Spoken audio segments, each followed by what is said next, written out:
여러분들 만나게 돼서 굉장히 반갑습니다. 사실은 우리나라에 이제 큰 거인이 두 분이 계시는데 경영학 분야에 그 거인 중에 한 분이 우리 정주영 회장이시고요. 또 이병철 회장도 마찬가지죠. 이 두 분이 우리나라에서 경제에서 차지하는 비중이 40% 정도 됩니다. 그러니까 이 두 양반이 안 계시면 우리나라 경제의 40%가 지금 현재 어디로 갔을까 하는 의문이 들 정도로 엄청난 인물이고요. 실제로 이제 이 두 분에 대해서는 여러분들이 이제 연구를 했는데 저도 많이 연구를 한 사람 중에 한 사람입니다. 그래서 비록 제가 뵙지는 못했지만 이 돌아가시고 난 다음에 이 두 분을 비교했던 논문을 쓰기도 했어서 여러분들하고 인연이 된 것 같습니다. 오늘 제가 이제 여러분들에게 말씀드릴 이유는 뭐냐면 내용들은 뭐냐면 이분이 가지고 있는 어떤 독특한 어떤 그런 특성이 도대체 뭘까 하는 것을 통해서 우리가 뭘 배울 것인가 하는 것들을 좀 설명을 드리려고 하는데 앞단에는 조금 딱딱한 얘기를 할 겁니다. 이 두 분을 비교를 하려다 보니까 그냥 비교를 하는 게 아니라 학문적으로 비교를 하니까 여러분들이 좀 딱딱할지 모르겠는데 여러분들이 같이 이야기를 나눠보도록 하겠습니다. 한국의 두 거인이라고 제가 말씀드렸는데 한국이라는 사회가 이제 성장을 해 오는데 1만 불 시대와 2만 불 시대를 이제 우리가 경험을 하게 됩니다. 그랬을 때 1만 불 시대가 뭐냐면 1960년부터 1995년까지 35년 만에 우리가 1만 불을 돌파를 하게 되는데 이 시기가 바로 뭐냐면 우리가 처음으로 우리 스스로 산업화를 일으켜서 1만 불을 넘어가는 그 시기라고 볼 수가 있는데요. 이 시기에 토대를 다 닦으셨어요. 이 시기에 거의 다 토대를 닦았습니다. 그래서 지금도 이 두 분의 어떤 그런 뭐라 그럴까요? 기여에 의해 가지고 지금 현재 비록 2만 불을 우리가 돌파를 하진 못하고 있습니다만은 2만 불 시대로 우리가 진입하는데 엄청난 어떤 디딤돌이 됐고요. 여러분들 아시다시피 전국 도시에서 울산이 모르겠어요. 정확한 데이터는 잘 모르겠는데 약 한 4만 불 정도의 1인당 국민 소득이 됩니다. 그러니까 울산만 우리가 들여다보면 그 정도로 여러분들의 그 울산에 대한 그 기여한 정도는 뭐 엄청난 기여를 하신 분이죠. 그래서 이제 이 두 양반, 이 정주영과 이병철의 이 두 양반에 대해서 연구를 해봤는데 뭘 해봤냐면 이 책을 한번 비교를 해봤어요. 이 두 양반의 도대체 성격이 특성이 도대체 뭘까? 비교를 먼저 해봤어요. 그래서 이병철 회장에 대해서는 호암의 경영 철학이라는 본인이 쓰지는 않으셨는데 아주 그 본인의 생각을 잘 담고 있는 책이 한 권이 있습니다. 여러분들도 이 책 잘 아시죠? 시련이 있어도 실패는 없다. 그죠?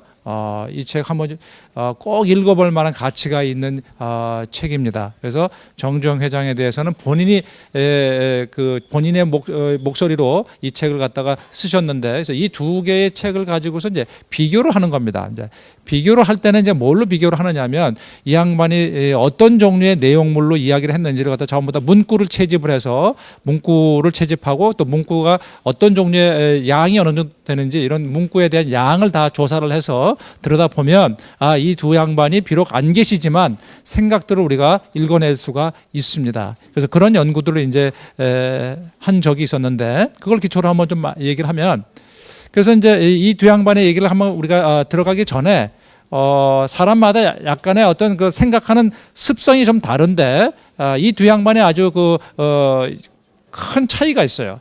한마디로 표현하면 정주영 회장께서는 운회적인 특성이 있어요. 운회적으로 사고를 하는 특성이 있어요. 그 운회적이다라고 하는 단어는 뭐냐면 전체를 보는 능력이 있어요. 전체를 보는 능력이 있어요. 이건 나중에 조금씩 하나 설명합시다.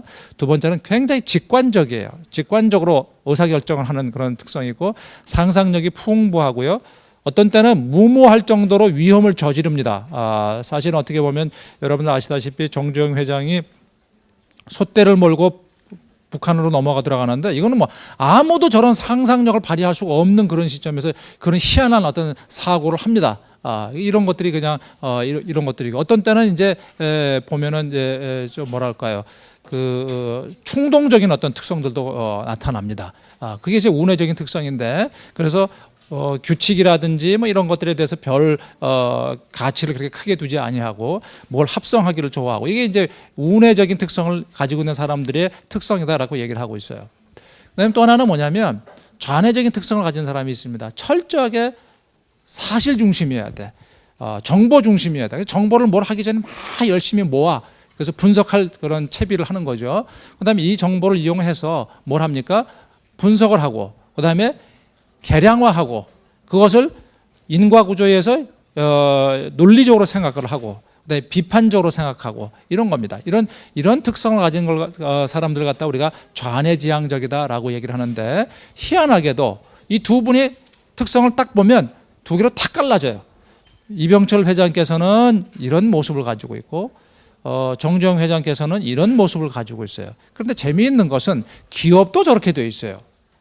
기업의 특성을 들여다보면 기업도 저런 종류의 특성들을 이제 보이게 됩니다.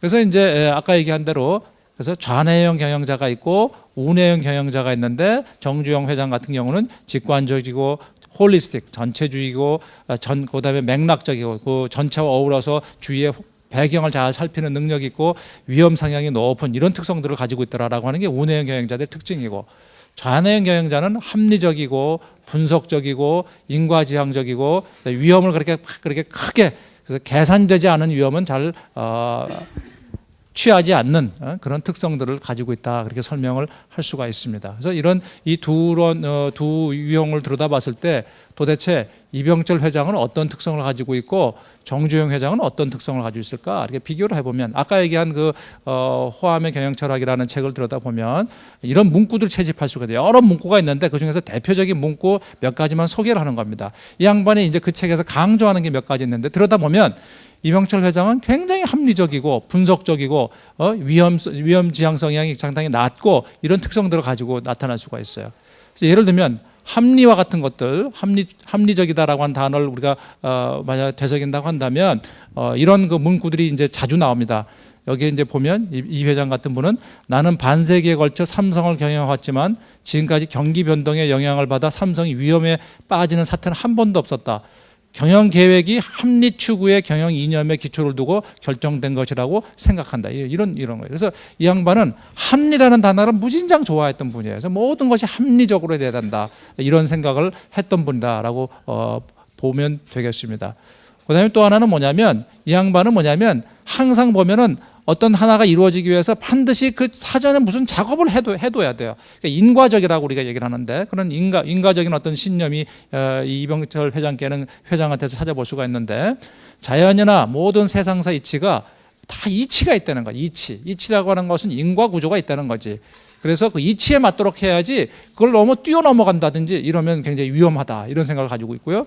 그래서 만사에는 선우가 있다. 선우라고 하는 것은 인과적인 구조가 있다. 그래서 비약을 하면 안 된다. 진보가 있어야 된다. 그런데 나중에 보겠습니다만 정주영 회장은 야, 언제 진보하니, 비약하자, 이런 그 생각을 많이 가지고 있어요. 그러니까 그런 좀 차이가 존재한다. 그다음에 이제 이 회장께서는 뭐냐면 어떤 사업을 하다 보면 위험성이라는 게 존재합니다. 그죠? 하다 보면은 이제 위험한 어떤 의사결정을 할 수밖에 없어요. 왜냐하면 사업 자체가 불투명한데도 우리가 투자를 해서 그 비즈니스를 일으키는 어떤 그런 필요가 존재하는데, 상대적으로 이 회장은 그런 데 할 때 위험을 최소화시키려고 하는 노력을 합니다. 그래서 어떤 사업이건 실패 위험이 있는데 가장 위험한 것은 처음부터 실패 여지가 있다는 불안을 갖고 착수하는 거다 이거죠. 그래서 100% 자신이 없으면 아예 가지도 말아라. 돌다리도 두들겨 가자. 이게 이제 이 회장이 가지고 있는 어떤 그런 성향이다, 이렇게 볼 수가 있습니다. 이런 성향이 이제 이런 글에서도 우리가 채집이 가능하죠. 그런데 정 회장을 이렇게 들여다보면 전혀 그 반대쪽에 있는 사고 구조를 가지고 계십니다. 하나가 바로 뭐냐면 직관적이고 전체를 보는 어떤 그런 성향을 가지고 있고 높은 위험 성향을 보이는 어떤 그런 기업가로 이제 보여주는 것이죠. 그래서 이 양반이 뭐라 그러냐면, 야, 합리 뭐 이런 거 저 분석, 야, 어디 기업이 뭐 그런 거 하고 있는 데가 아니야, 이런 생각이 있어요. 그래서 바로 뭐냐면, 여러분들 이제 요 근처에 보면 현대중공업이지 않습니까? 조선소 만들 때 이런 얘기를 하셨어요, 이 양반이. 우리는 안 될 거라는 조선소를 만들어 지금은 세계 시장에서 일본과 나란히 세계 최대의 조선소로 군림하고 있다. 지금은 뭐 일본은 뭐 현대중공업이야 뭐 경쟁 상도도 안 될 정도로 이제 규모가 왜소해졌는데, 그래서 이 사람은 뭐냐면 논리적이거나 학문적 개수로는 분명히 안 될 일을 우리는 한다 이거죠. 그러니까 논리나 학문 가지고 뭐 따지는 게 아니야. 비즈니스라고 하는 건 이런 이제 생각을 가지고 계세요. 그다음에 이제 여기 보면 이제 그 당시 현대 조선소를 갖다가 만들려고 할 때 당시에 부총리가 그랬어요. 야, 그 무슨 니들이 무슨 실력이 있다고 조선소를 만드니? 이렇게 가지고 그냥 핀잔도 주고 그랬던 모양이에요. 그래서 이제 그 양반이 뭐라 그러냐면 현대 조선소가 성공하면 내 열성관에 불을 붙이고 하늘로 올라가겠다고 호언장담했대요. 이게 본인의 목소리입니다. 그런데 오늘날 현대 조선소는 세계 제1의 조선소가 됐고 그 사람은 아직도 이 땅에 살고 있다. 못마땅했다는 얘기죠, 그죠? 봐라, 안 되는 거 우리 하지 않냐? 이게 불굴의 도전 정신 뭐 이런 얘기가 되겠죠. 그러니까 이 양반은 뭐냐면 합리적이고 분석적인 거 분석해가지고 되는 일이 뭐가 있니? 뭐 이런 사고 구조를 가지고 있어요. 그러니까 얼마만큼 이 밀어붙이는 힘이 강력한지를 우리가 이해할 수가 있고, 두 번째는 굉장히 직관적이에요. 그래서 이 양반은 뭐냐면 길이 없으면 찾으면 되지, 찾아도 없으면 닦으면 되지. 이게 건설업 하는 사람의 특징이에요. 산이 있으면 다른 데는 돌아가야 되는데 이선 구멍 뚫고 들어가야 된다고 생각을 하는 거죠. 그러니까 길이 없으면 닦고, 그래도 없으면 또 뭐예요? 또 뚫고, 뭐 이런 생각을 하는 겁니다. 그 다음에 이제 전체를 들여다보는 어떤 그런 사고 구조를 가지고 있어요. 그 높은 산에 올라갈 때 산 꼭대기만 쳐다보면서 그 목표를 향해서 허겁지겁 올라가다 보면 얼마 안 가서 돌뿌리 채거나 부딪혀나 해서 주저앉고 맞는다. 그러지 말고 갈 때는 여기도 쳐다보고 저기도 쳐다보고 해서 온 동네 발밑과 주위를 잘 살피면서 그렇게 해야 정상에 오를 수 있다라고. 전체를 들여다보자. 작은 데 매이지 말고 큰 흐름을 가지고 한번 우리가 전체를 들여다보자. 이런 생각도 좀 가지고 있어요. 근데 굉장히 위험추구적이에요. 우리가 모르는 분야, 미지의 분야라고 두려워한다든지 힘들고 피하면 패배주의자다. 그래서 이 양반은 이제 이 패배주의라고 하는 단어를 무슨 일에 내가 잘 모른다고 두려워하는 거. 그래서 이 양반은 무슨 말을 가끔씩 잘 하시냐면은 회장님 이래서 안 되는데요. 그러면 너 해봤어? 이렇게 묻는답니다. 해보지도 않고 왜 안 되니? 이런 생각을 하는 거죠. 그래서 모든 일의 성패는 그 일 하는 사람의 사고와 자세에 달려 있다. 모험이 있다고 하더라도 모험이 없으면 제자리를 뛰는 거고 다음에 뒤떨어지고 그 다음에 주저앉는다. 모험을 저지를 줄 알아야 된다, 사람이. 이거는 있죠. 아까 그 이병철 회장 같은 경우는 모험 같은 건 저지르면 안 된다. 100% 확신이 들어도 실패하는데 언제 모험 전략을 어떻게 하니? 이제 이런 거죠. 그래서 그 다음에 이제 이 양반이 뭐라고 하냐면 나는 항상 긴장 속에서 모험을 감행해 왔다. 이렇게 수레를 하고 있습니다. 자, 그러면 경영학이라는 게 도대체 뭘까요? 이 두 양반은 여러분들 보기에도 굉장히 반대적인 사고를 가지고 있죠, 그죠? 근데 성공을 하고 있죠. 성공적인 두 사람이죠. 경영학의 특징은 뭐냐면 정답이 없어요. 정답이 없다는 게 특징이에요. 여러분들 그 휴대폰이라고 하는 것은 삼성전자가 만드는 게 휴대폰인가요? 야, 그건 말고 우리 이렇게 만들면 되잖아. 아이폰이 나왔잖아요. 그것도 일종의 정답이죠. 새로운 정답이죠. 그러니까 기존의 것보다 훨씬 나은 또는 성과를 높일 수 있는 방법을 찾아낸다고 한다면 그게 정답인데 그것이 서로 상충될 때도 있어요. 이게 경영학이 가지고 있는 특징들입니다. 그 얘기는 바로 뭐냐면 산에 올라가는데 A 코스만 올라가는 게 아니라 B 코스도 올라갈 수 있다는 거죠. 그러니까 여기서 얘기는 A 코스는 이병철 회장까지 합리적인 사고를 가지고 움직이는 방법도 경영의 한 사고요. 그다음에 정주영 회장과 같이 이런 전체적이고 맥락적이고 위험을 추구해가면서 이렇게 해가는 방법도 하나의 방법이다라고 하는 겁니다. 그래서 이 두 양반이 이제 성공을 하게 되죠. 그래서 이제 지금까지 얘기했던 걸 갖다가 그 문구를 채집한 걸 일일이 쉬어가지고 이제 개수를 쉬어보면 합리성에 대한 문구, 아까 그 책에서 보면은 이게 정주영 회장 쪽이고 이게 이병철 회장 쪽인데 이병철 회장 쪽에 합리라는 단어가 무진장 많이 나와요. 전체 채집된 개수 중에 41%에 해당되는데 정주영 회장은 한 23%밖에 생각하지 않아요. 상대적으로 여기가 훨씬 많다는 거지. 분석적이다 이런 얘기가 나오는 건 그 이병철 회장이 한 41%가 나오는 데 비해서 정주영 회장은 한 8%밖에 안 나와요. 근데 직관이라는 단어가 나오면 정주영 회장이 19% 정도가 나오는데 뭡니까? 이병철 회장은 거의 찾아볼 수가 없어요. 직관이라는 단어를 찾아볼 수가 없어요. 그다음에 전체적인 사고와 관련되는 것들은 정주영 회장은 전체라는 단어 참 즐겨 쓰는데 이병철 회장은 별로 그렇게 즐겨 쓰질 않아요. 그다음에 위험 추구 성향 같은 경우는 뭐냐면 정주영 씨는 38% 채집된 문구 중에서 38% 정도가 뭐냐면 위험이라고 하는 단어, 모험이라는 단어 이런 단어를 즐겨 쓰는 데 비해서 이병철 씨는 그런 단어를 별로 안 씁니다. 이 두 개를 들여다보면 확연히 우리가 구분이 되죠. 아, 이 양반은 좌뇌지향적인 성향을 가지고 있는 경영자고 이 양반은 우뇌지향적인 성향을 가지고 있는 경영자구나 하는 것들을 우리가 이해할 수가 있습니다. 그래서 여러분들이 이제 정주영이라는 양반은 굉장히 우뇌지향적인 어떤 사고 구조를 가지고 있는 사람이다라고 볼 수가 있겠죠. 그러면 이런 창업주의 특성이 기업 특성에 어떻게 반영이 될까? 이게 아무래도 오너니까 어떻겠습니까? 밑에 있는 사람들이 일하려고 할 때 본인의 사고가 이렇게 침투되지 않겠어요? 실제 그러하더라 하는 거죠. 그래서 두 그룹의 차이 분석을 해봤어요. 이 두 양반이 돌아가시기 바로 직전까지에 있었던 기업 군들하고 그러니까 삼성그룹의 그룹하고 그 현대그룹의 그룹 그중에서 상장 기업만 골라가지고 전부 다 이제 분석을 해봤어요. 도대체 이 차이는 도대체 뭘까?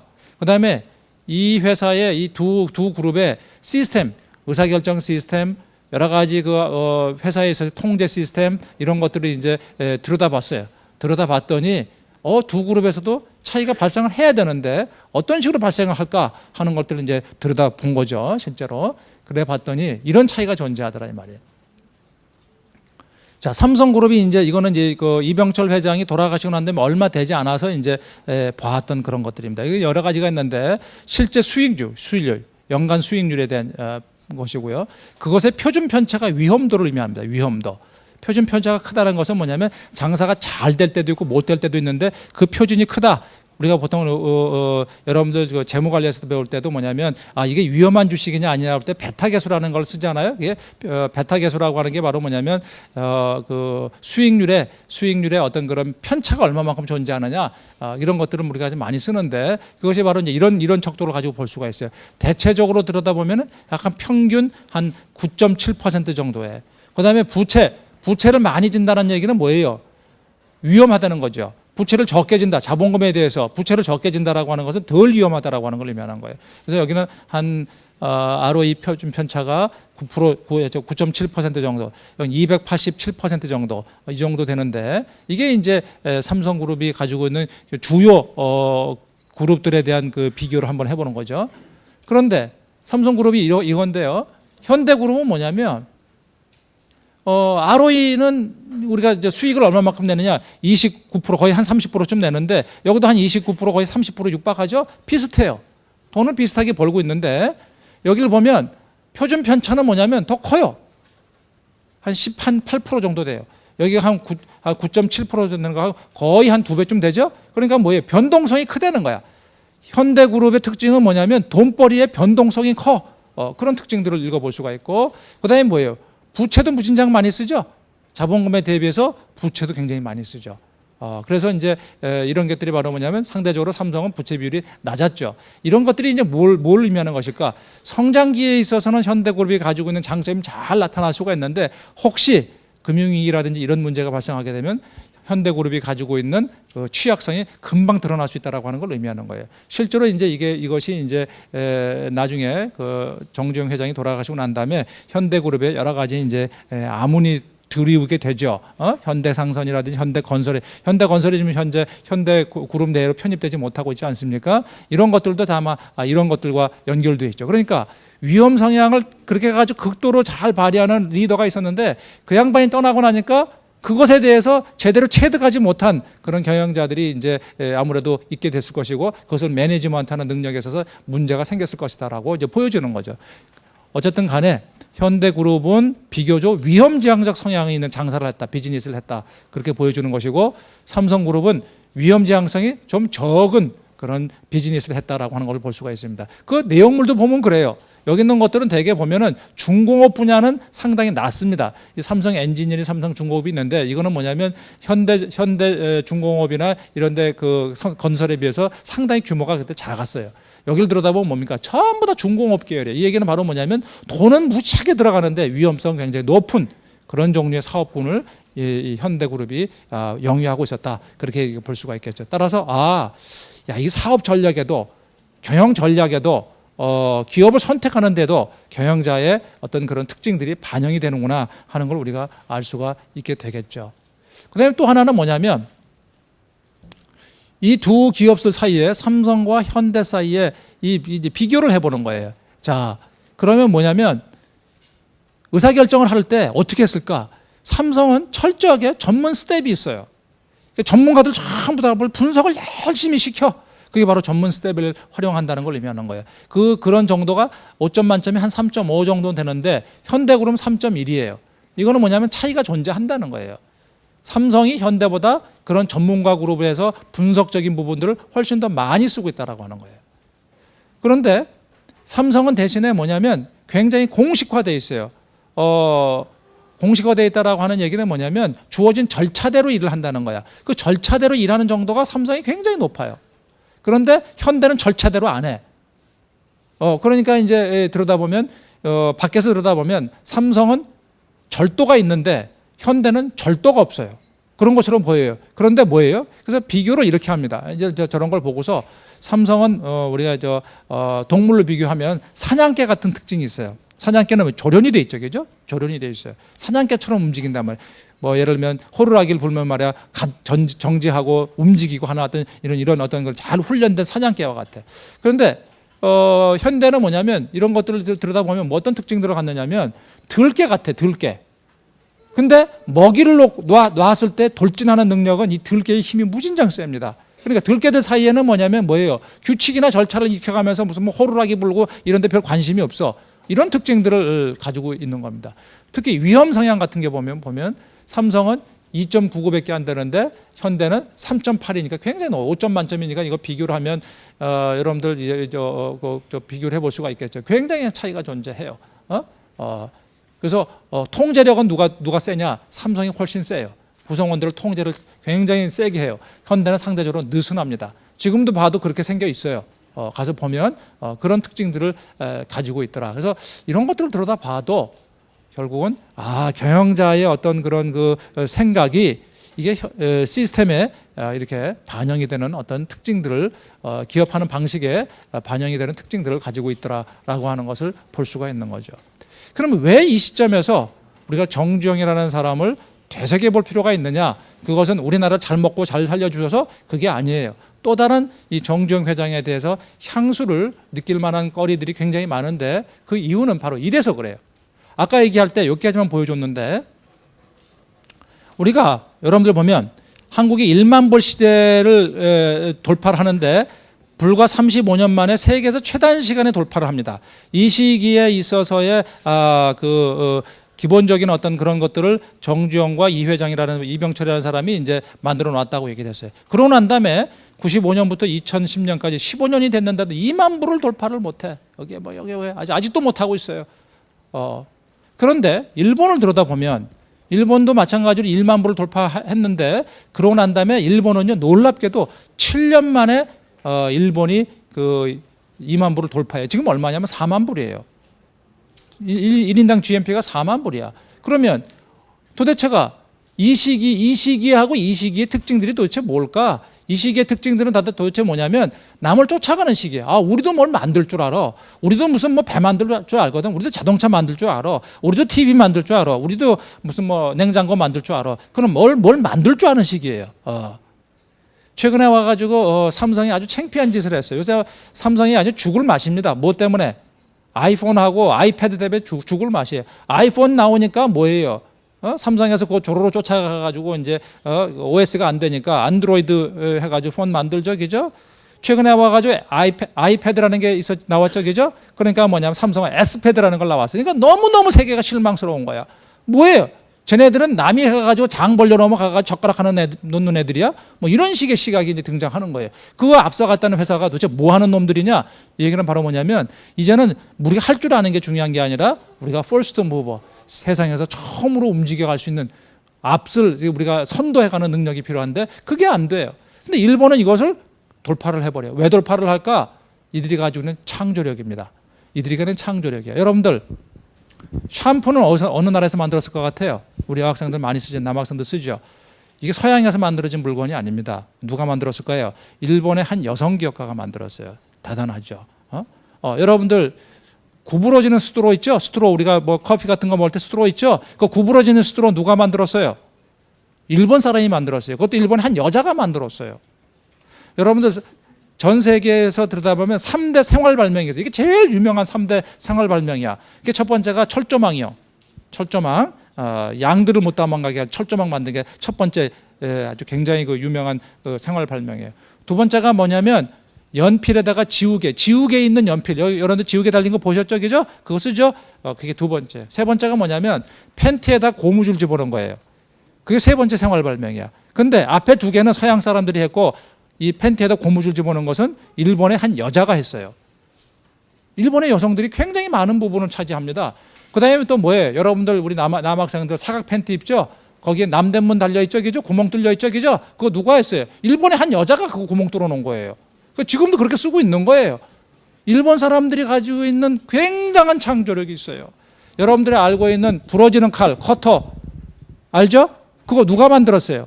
일본의 한 기능공이 만들었어요. 초등학교도 안 나온 친구가 그걸 만들었어요. 그런 걸 만들어냈단 말이에요. 여러분들 이 조명이 있어요. 조명이 앞으로 다 없어져. 뭐 때문에? LED 때문에 없어져. 여러분들 LED TV 들어봤죠? 요새 비싸게 잘 팔아먹고 있죠. LED TV가 보면 이제 LED라고 하는 광원이 있는데 이제 지금까지 광원은 뭐예요? 전구 아니면 형광등이죠. 이게 다 없어져요. 이게 다 없어져요. 이게 10년 안에 다 바뀌게 됩니다. 뭘로? LED로. LED 누가 만들었어요? LED가 만들려면 RGB, 빛의 삼원석이 있어야 돼요. 레드, 그린, 블루. 그중에서 레드와 그린은 서양 사람이 만들었어요. 블루를 못 만들었어. 이 블루를 일본 사람이 만들었어요. 그것도 동경대학 나온 사람이 만든 게 아니라 저 시골에, 깡시골에 아무도 모르는 삼류대학 나온 사람이 만들었어요. 이런 것들은 뭐냐면 일본 사람들이 전부 다 해내는 거예요. 그래서 앞으로 뭐예요? 이 LED가 이 모든 조명을 대체하게 돼요. 그래서 그 LED 그를 만든 회사가 뭐냐면 일본에 있는데 니찌야라고 하는 조그만 그 화학 회사예요. 그 회사가 순간적으로 세계적인 기업으로 크는데 아주 결정적인 역할을 한 사람들이 전부 다 일본 사람들이에요.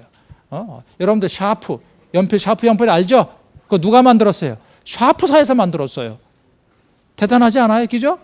우리가 알고 있는 TV의 기본 틀, PDP 누가 만들었어요? 샤프사에서 만들었어요. 이게 전부 다 뭐냐면 일본 사람들이 다 이야기예요. 이 얘기는 바로 뭐냐면 일본 사람들이 이렇게 대단하구나. 그러면 도대체 그 대단한 게 힘이 뭐냐? 창조력이에요. 그 창조력의 핵심이 바로 뭐예요? 생각하는 방법이에요. 생각하는 방법의 핵심이 뭐야? 우측내를 잘 활용하고 좌측내를 갖다가 이 균형되게 활용하는 데도 굉장히 중요하지만 우뇌적인 어떤 그런 상상력을 발휘하고 하는 것들이 굉장히 중요하더라. 따라서 우리의 제2의 정주영 같은 사람들이 좀 태어났으면 좋겠다. 그 누가 됐으면 좋겠어요? 여러분들이 됐으면 좋겠다 하는 겁니다.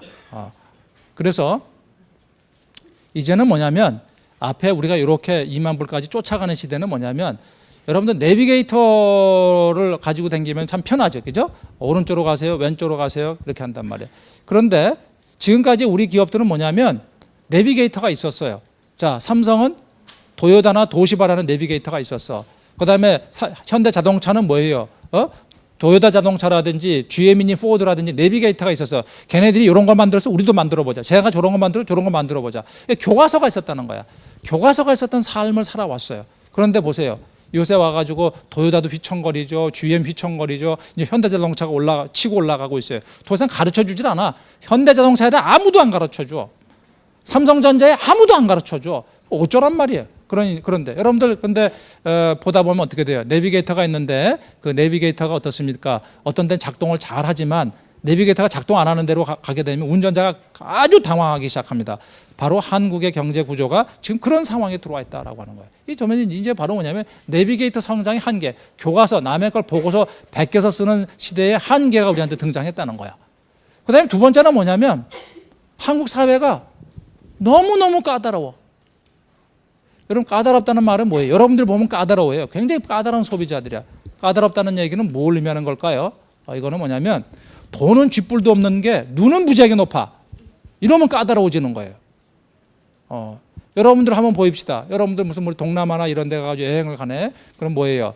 어떤 경우는 비수기 같은 경우는 29만 원에 막 19만 원 5천 원짜리도 나와. 어떻게 그래가지고 3박 4일 갔다 오는지 모르겠는데 좌우지간 그거 가지고 가잖아요? 그럼 어떻습니까? 갔다 온 사람들이 불만이 많아. 왜 나는 잠을 말이 이런 여관 수준에 재워주느니, 왜 밥은 이런 걸 주느니, 관광은 안 시키고 맨날 왜 물건 사러 데리고 다니느니. 아니 근데 지가 낸 돈은 생각을 안 해. 19만 5천 원 내놓고 난 다음에 뭘 그렇게 요구하는 게 맞냐 말이죠. 근데 그런 요구가 한국 사람들한테 많아요. 여러분들 특히 젊은 사람들이 까다로움이 많고 여러분들은 충성심이 없는 소비자예요. 그러면 이게 기업의 관점에서 보면 굉장히 힘든 거야. 여기서 어떻게 살아남느냐 하는 게 굉장히 관건이야. 그래서 이런 까다로운 시장이 있는 것을 우리가 뭐라고 얘기하냐면 테스트 마켓이에요. 한국의 사회가 테스트 마켓이 됐고 이 까다로운 소비자들 때문에 먹고 사는 거예요, 지금. 지금 현재 삼성전자가 그냥 당황해 하는 것도 많으면 아이폰에 그냥 사람들이 열광을 하고 있단 말이야. 그러니까 어땠습니까? 이제는 뭐예요? 야, 저런 거 한 만들면 우리 죽겠다. 야, 국내에서조차 죽겠다라고 하는 위기감을 느끼는 겁니다. 그러니까 우리 사회가 자꾸 까다로워지면서 기업들에게 위기감을 주어지는 사회로 자꾸 진화를 하게 돼요. 이런 사회에서 우리가 어떻게 살아남아야 되느냐?